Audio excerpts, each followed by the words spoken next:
Hey guys, and welcome back to another Alliance War with the Interceptor. So today is Alliance War Season 24. This is War 9, and D69 has matched up against MIBR. Now, as I'm recording this, the war isn't over. I know the result already. So, yeah, I decided to record it early. It's only 10 a.m., so the war still has another 4 hours. But I think both alliances are cleared enough that the result won't change. We have a MODOK boss today with Protect, which I will not be taking. Also, I should mention that this is the first war all season that I have not planned. So up to today, I planned the first 8 wars, and then I had to work today. So I had Run planned this war. So this was his first time this season. I think this was actually his first time planning against Protect. But anyways... first off, we have a Sasquatch on this node, and we're going to start off the fight just oh so beautifully by Sasquatch whiffing a light attack against me in the corner. So don't you just love that? Look at that. Whiffed a light attack. You know what happens when they whiff a light attack? You go for your next heavy charge, and it throws the heavy. So, of course, my heavy has got a crit and trigger Protect, so for the rest of the fight, I'm dealing 40% less damage, only 60% of the damage I would. And also, I triggered a physical resistance. And also, I can't remove the Protect in any way because this is Hazard Shift. So I just gotta suck it up and deal with the fact that I'll be doing 40% less damage the whole fight. So that's just gonna make it a much more annoying Quake fight. And then there, what he does is Sasquatch does 4 hits on his combo, and then rather than dash back, he chooses to just sit there. So of course that makes me release my heavy yet again for the second time in this fight. So all I had to do is bait an L1. That's gonna happen again in this fight. I think right there. So there I have to dash in, push him back just so he throws the L1. He throws the L1, and I'm pretty sure it's a clean fight from here on out. But the fact that he did the thing where he does 4 hits and then doesn't back off twice in one fight, and he whiffs a light attack against me in the corner, forcing me to hit him and trigger Protect. I don't know. It just seems like in this fight, even though this is a 5-star, it's not that hard of a fight. It just seemed like the game was trying to kill me. So yeah, that was definitely fun. This was a pretty bad war for me. I think I only had one fight where I didn't get hit. So, yeah, that's fun. No, actually, I didn't get hit in this fight, but I had to hit him 6 times. So, yeah, it's already been 2 minutes. I was considering speeding this fight up, but I wasn't really sure because I wanted to show you guys just how badly the AI fucked me in this fight. So, yeah, I made 0 mistakes in this fight, and cost me 20% of my health. I had to hit him 6 times, but... you know, the AI is just like that sometimes. By the way, that is the second time ever that AI has whiffed a light attack against me in the corner. But, yeah, it's always super, super fun when they do that. So, that fight goes down. I did take a 5-hit combo. I forgot that. Okay. But now we're going for our next fight. So, originally, I had a Mojo assigned for me on this node, and it was my only fight with Magik all war. But J-Gace was max boosted, so he took it. So he soloed with Archangel, so that's fine with me. But now we're going to take probably my favorite fight in the game to Quake. So this is going to be Korg on Mixmaster. And I'm going to take 1 hit really early in the fight. I think it's like right there. Yeah, so I think I just missed charging heavy on the 5th attack in his combo. And you'll notice how this is a little bit of a long fight. I'm not super boosted, so this is very doable unboosted. It'll just be about a 4-minute fight. But I always see alliances like For Loki and a couple other alliances using Omega for this fight. Like every single time that, I don't know what battle group Liser's in, but whenever they see it, they always have her take it with Omega, and it just makes 0 sense to me because with Omega, there's a little bit of risk, but with Quake, unless you completely forget how to play the game in every possible way, you just lose all of your skill, you can't die to this fight. I've taken this fight more than 10 times, including on Stubborn. I think this is only the second time I'm taking it without Stubborn, but I've taken this fight like at least 10 times. 8 of the times with Stubborn, never died. It's just such an easy Quake fight, and I've seen Omega's die to this fight. I mean, it's incredible she doesn't die to it, because honestly, it's a pretty hard fight with Omega, compared to Quake, who's just... It's so easy with Quake. But yeah, I don't understand why more alliances don't Quake this, but I mean, if they solo, that's fine. 3% left here. So this fight's going to cross the 3-minute mark, but as you can see, it's incredibly safe. I took 1 hit off the start of the fight. This was a bad Quake fight, and I ended with 91%. But yeah, now we'll go into this next fight. So this is going to be a rank 5 SpiderHam on encroaching stun. So originally when I got off work, it was about 3 hours after war started. And I checked the assignments, and Run didn't assign anyone. In fact, he wrote that there was no one on this node. So I was like, Run, who do you want taking SpiderHam? Do you want me to take it with Quake? He's like, sure, just take it with Quake. So I'm like, okay, I'll do it.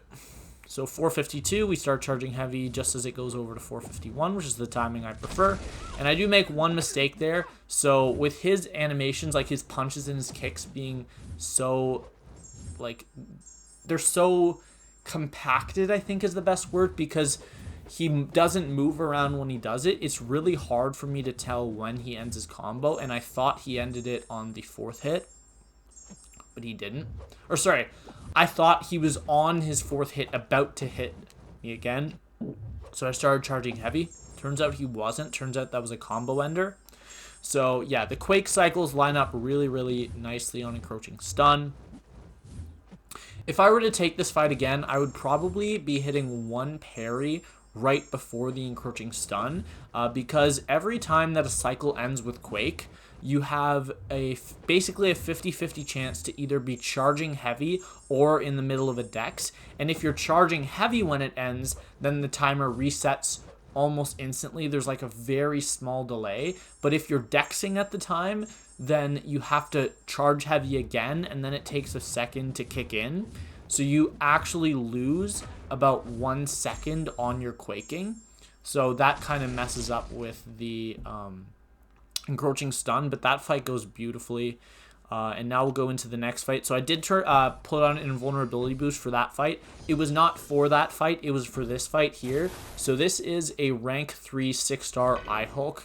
And this is on Spite Powerful from Afar. So Run said that he was debating who he would send here, but that he decided on sending me with Quake because he knew Quake was probably the best option.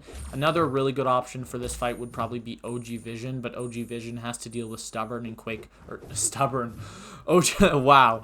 OG Vision has to deal with Protect and Quake doesn't. So he said, like, Thinter's a good enough Quaker, he'll be able to do this, and I did do it pretty easily. So I did shut off Spite by activating Dex for the first time when we had Concussion, and I'm going to actually have to redo that because I mess up once in this fight, and I throw a heavy attack by accident. I think it's when he's at like 40% or something like that, but it might even be earlier, I'm not sure. But he never gets to a bar of power, so it doesn't matter. But yeah, either way, this fight is a pretty safe fight with Quake. I think Quake is by far the best option. Usually for this node, you'd send someone like Warlock or Archangel. You can't send Archangel because he's poison immune, and Warlock does not work well if they don't have willpower. And I was not sure if he had willpower. Turns out he does. I think this is the first defender the guy placed, so he couldn't check. But yeah, right there I mess up, and then I get the Dex. I activate Power Flood. He doesn't throw his L1. So right here, I'm just going to push him to just under a bar, and we get the Dex right there before the special. So this is Quake's second last fight. Sorry, not last fight. So we're just going to trigger it again right there, and we bypass Spite again, and now we're just Quaking for the rest of the fight. So I got a little bit lucky that he didn't throw his L1 there. I think there's 0 chance that kills me. I think even with full crits on the entire L1, that takes off maybe 30% at the most of my health. I think there's no chance it takes off more than 30%. So I'm probably left at around 60% health, even if that whole L1 crits. But yeah. Just 2 more Quake cycles. This guy should be down. This Quake fight can probably be done in about 2.5 minutes if you don't mess up. However, obviously that mistake slowed me down quite a bit because I had to bait out a full L1. I probably missed out on about 2 Quake cycles. So yeah, there we go. He dies there, which makes me throw off the heavy. And the fight's over. So 6-0, didn't get hit, but not the most beautiful fight. So you'll notice this Apocalypse is at 4 charges. So I was supposed to take this fight with Magik, but before I went off to work, I told Run the status of my boost. I told him I have 0 special 1 boost. He forgot that and assigned me a fight that requires a special 1 boost. So what we did is we sent Tildo on backup. He went into the fight, disconnected instantly, which puts Apocalypse at 3 charges. He still had a special 1 boost, so he healed up Magik, went back in, except at 3 charges, Apocalypse is stun immune, so he took a lot of block damage. He ended up dying to block damage, trying to remove Protect, and he died. He ended the fight at 4%, so he almost won. He got so close. But yeah, he did die, so I went in there to clean up. I knew he had 1 more fight left, and he was not using Magik for it. He was using Rolk, so I thought I would just save him potions and use my Warlock to clean up. And I did wait about 10 seconds to see if he was going to go back into the fight, and he did not go back in, so I assume he also wanted me to clean up for him. But yeah. Now we're going to be quaking this R3 6-star Kingpin on Powerful from Afar Mini. So this is a very, very easy fight. Of course, I personally have not taken this fight before. So the only other time we've seen this placement this season was War 4 of this season. And I sent Guardian with Quake, and he actually died. What he did is he did not properly set up being in the corner while charging heavy. And after he accidentally hit Kingpin 1 time, he pushed Kingpin to an L1, which he then had to bait out. And then he just wasn't able to set it up again. He did like 8% damage, died. So I told, like, we told him, okay, you're one of our best Quakers, just calm down and go back in. So he revived Quake, he went back in, he soloed easily. Didn't take any block damage. Perfect fight. So I'm like, okay, I know I'm a good enough Quaker. I've done R3 Korg on this node. Wait, have I done R3 Kingpin on this node? I might have, actually. I'm not sure, but I've definitely done R3 Korg on this node. But either way, yeah, this fight is over. So there I throw off my heavy. I know it's going to kill even without a crit. So that's good. And now let's go on to the next fight. So I actually there was a Namor on the Rage Mini, and Jake Ace took it with Archangel the previous night. And Tildo, the guy who's about to fight Dragon Man, he's actually the guy I was moving with on Path 7. Excuse me, so we had to move together. Now this Domino's a little bit of an interesting one. This is Hurt Locker Power Focus 1. I'm running Resonate. And this person is not running Willpower. So I did know that going into the fight because Run faced one of his defenders and he told me. I've taken Domino on this node probably 3 or 4 times. It's a common placement, and honestly I don't really understand the logic behind it. So what I want to do is I want to get her to not throw an L1 right there. She unfortunately throws the L1, but I do the nice whiff evade. So I just whiff a medium and then dex it so I can counter easily. And then right there go for a light intercept. She doesn't go into it, but the fight starts off perfectly. I think it's also like 8 specials in a row she triggers evade. And then right there, I countered her heavy attack and she double evaded. If she only evades once out of that, the rest of the L2 evades, but she had to evade twice, which is just so much fun. What a nice interaction that is. But yeah, right here I'm doing the 4-hit block strategy. So medium, light, and then block to try to get her to throw heavy and not special attack. And then right here, because of Hurt Locker, I want to go for an L3, also give me a little bit of healing. And I delayed using the L3 until I had a second infection, just so it would power drain more and I would regen more. I think that's the way it works, at least. But yeah, I do regen a little bit, up to 80. And then I believe it's right here. No, it's right here. Nope, it's right. Ah, yes, right there. I dashed back. She connected with one medium attack into a light attack and then stunned me. So I'm like, okay, I'm dead. And then she didn't punish. Okay, okay. I was dead if she had gone in for another combo there.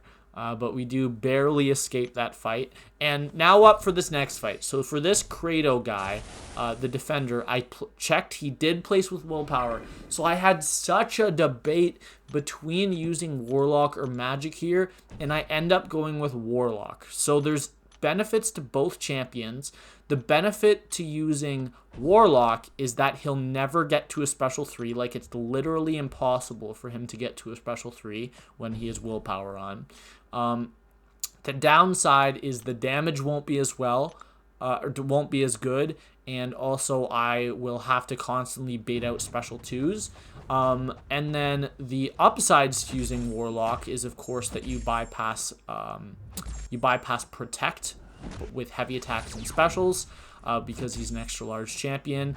And then right here, I get the power lock, and you'll notice I don't know what happened there. I walked into him. I dashed back off that L2. Honestly, I don't even have an explanation. I don't know what happened. I thought I dashed back. Apparently, I did not. So right there, my infection falls off, so I know I'll get armor breaks on my L2. I'll get 4 of them. So there we go. I just throw that. And then right here, look at this. Slow down. Parry. Go for a heavy. Right into an L2. I'm like, what? What? And then stun. I'm dead. I pause it because I'm freaking out. What just happened? What just happened? I parried. I went for a heavy. I thought the heavy connected during the stun. Apparently, I even slowed this video down and I did not see the stun expire before my heavy would have connected. And if it did, it was like the tiniest window humanly possible. Also, I should mention, if I had a special 1 boost, I would have used Magik originally for this fight either way. I did not have a special 1 boost, so I was completely out. And then right there, I trigger Protect on a non-crit special 2. I'm like, okay, every special 2 is going to be hitting it for the rest of the fight. And then right there, I thought I was at a special 2. Turns out I wasn't. And then right here, look at this. Ready for this? Throw an L2. Oh, maybe it's the next cycle. I'm sorry. I kind of amped that up for nothing. But right here, I'm going to throw an L2. Both of my power locks fail, so that's only a 2% chance for both of your power locks to fail using Magik. But it's still really, really annoying. And then right here, he throws another L2, and I'm ready for it. He gets to another L2. He throws it, and I'm back to my own L2 right here, so I can power lock again. But man, was that sketchy.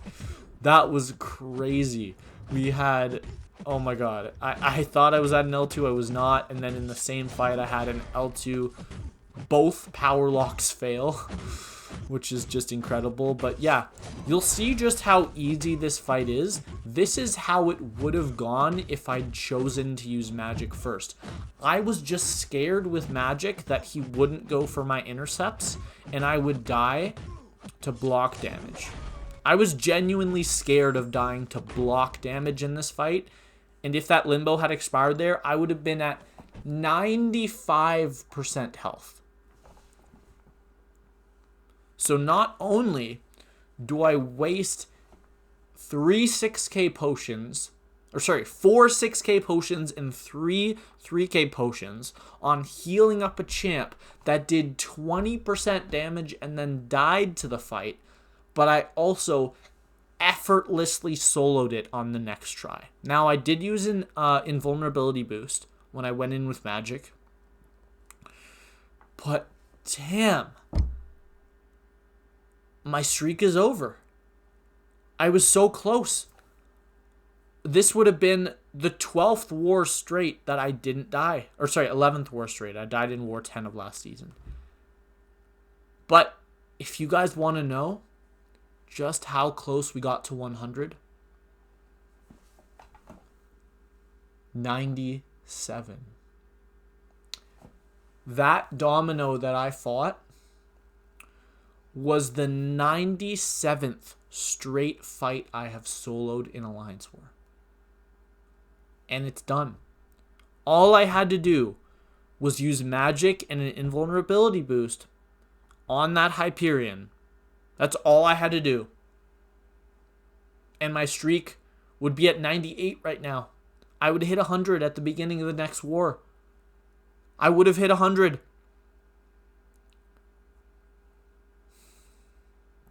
I'll admit I was very, very angry after that happened, and I needed a bit to cool down, so I took a shower.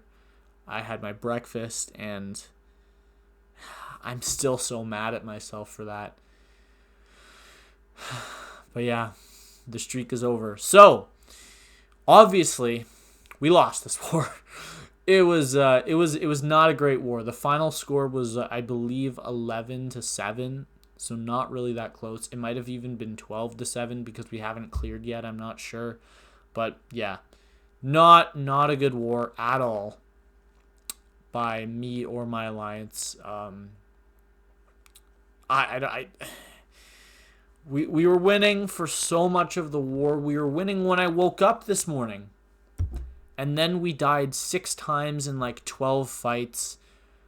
Tildo disconnected once, died once against Apocalypse, and then died once against Dragon Man. But the one upside, Run didn't die today. So, I mean, his streak of 3 wars in a row dying has been broken. So I guess 2 different streaks have been broken today. But yeah. That is going to leave us 5-4 on the season. So with 3 wars left, we have to win at least 1, probably 2 of them to guarantee Masters. We have 1 death on the season, which hurts. And our PSR is at 82 out of 83. So 99% or 98.8%.